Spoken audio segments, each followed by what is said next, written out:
नमस्कार, आप देख रहे हैं कनपुरिया एक्सप्रेस। चलिए रुक करते हैं इस खास खबर की ओर।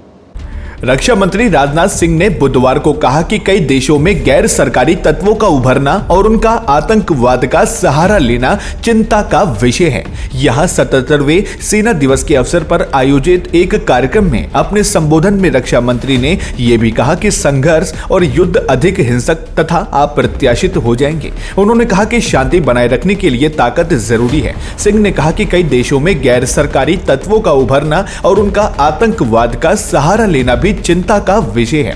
अपने संबोधन में उन्होंने ये भी कहा कि रणनीतिक स्वायत्तता हासिल करने के लिए आत्मनिर्भरता जरूरी है। रक्षा मंत्री ने प्रधानमंत्री नरेंद्र मोदी के 2047 तक विकसित भारत के सपने को साकार करने के लिए मजबूत सुरक्षा व्यवस्था, मजबूत सेना और सुरक्षित सीमाओं की जरूरत पर जोर दिया। उन्होंने कहा कि रक्षा मंत्रालय सशस्त्र बलों को नवीनतम सैन्य साजो सामान से लैस करके उनकी ताकत बढ़ाने के लिए निरंतर प्रयास कर रहा है और आत्मनिर्भरता के माध्यम से आधुनिकीकरण पर ध्यान केंद्रित किया जा रहा है। रक्षा मंत्री ने कई महत्वपूर्ण घोषणाएं भी की। उन्होंने कहा, आज मुझे यहाँ आर्मी पैरालंपिक नोट का शिलान्यास करने का अवसर मिला। मुझे विश्वास है कि यह नोट भारतीय सेना के दिव्यांग सैनिकों को प्रेरणा देगा और वे पैरालंपिक, कॉमनवेल्थ गेम्स और एशियाई पैरा गेम्स में जाकर भारत का नाम रोशन करेंगे।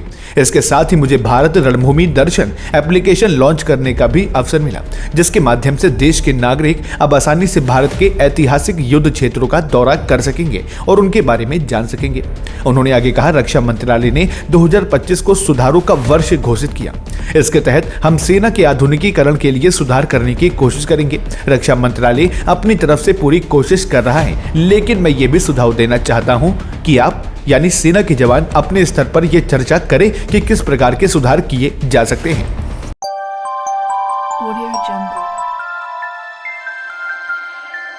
Audio Jungle.